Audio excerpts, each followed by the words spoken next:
예, 이번엔 현장 특파원 리포트 시간입니다. 신인규 뉴욕 특파원 연결되어 있습니다. 예, 연준이 통화 정책을 결정할 때 중요하게 살펴보는 지표 중 하나인 개인 소비 지출 결과가 밤사이 나왔습니다. 이 결과와 함께 현재 분석까지 전해주시죠. 네, 2월 미국의 개인 소비지출 물가지수 PC를 보면 1년 새 6.4%가 뛰었습니다. 물가 상승폭이 1982년 이후에 최대라고 하죠.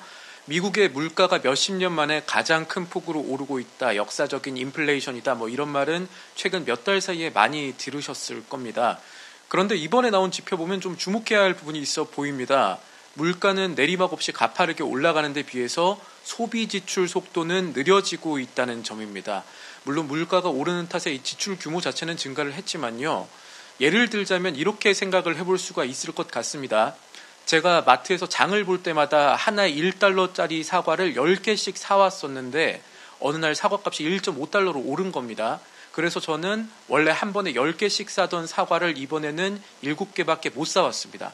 그렇게 되면은 지난번 사과 쇼핑에서는 10달러를 썼었고 이번 쇼핑에서는 10.5달러를 썼으니까 지난번보다 돈은 더 썼지만 실제로는 제가 사과 3개를 덜 사온 거죠. 미국의 가정들이 씀씀이를 줄이려 하는데도 돈은 더 나가는 현상이 이번 경제지표에서 나타나고 있다고 볼 수가 있습니다. 이 물가지수 6.4% 상승이라는 데이터를 좀 세부적으로 뜯어보면 이 안에는 에너지 상품 가격이 25.7%, 음식료 가격이 8% 오른 이런 것들이 반영이 되어 있습니다. 같은 기간에 미국의 소비 지출은 시장 예상치인 0.5%보다도 낮은 0.2% 증가로 나타났고요. 서비스 분야 지출은 938억 달러 늘었지만 상품 지출이 589억 달러 줄어든 것도 살펴볼 부분입니다. 자산 시장이 실물 경제와 정확하게 연동되지는 않는다 하더라도 미국의 이 소비 심리 위축 흐름은 주의 깊게 볼 필요가 있습니다.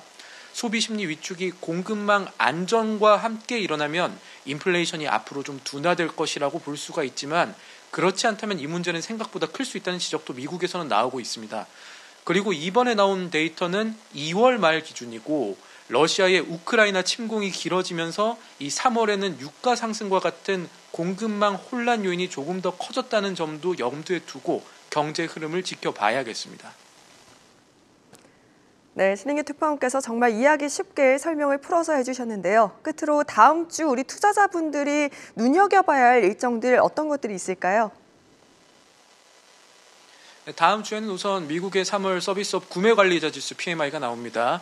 50일 기준으로 경기 확장이나 위축을 가늠해 볼 수가 있는데 우선 시장 예상치는 기준보다 높은 58 수준이고요.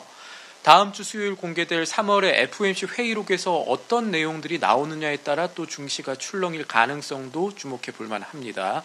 지난 3월 FOMC에서 정확히는 기자회견 질의응답에서 제롬 파월 미 연방준비제도 의장이 시장을 좀 안심시키는 워딩들을 내놓기는 했고 시장에서도 다음 달 FOMC에서 연준이 금리 인상폭을 좀 높일 수 있다는 공감대가 만들어져 있기는 합니다. 다만 이런 상황에서 양적 축소 규모와 같이 아직 시장에 남아있는 불확실성을 자극할 수 있는 새로운 내용이 나올 가능성도 배제할 수 없다는 점 역시 참고하셔야겠습니다.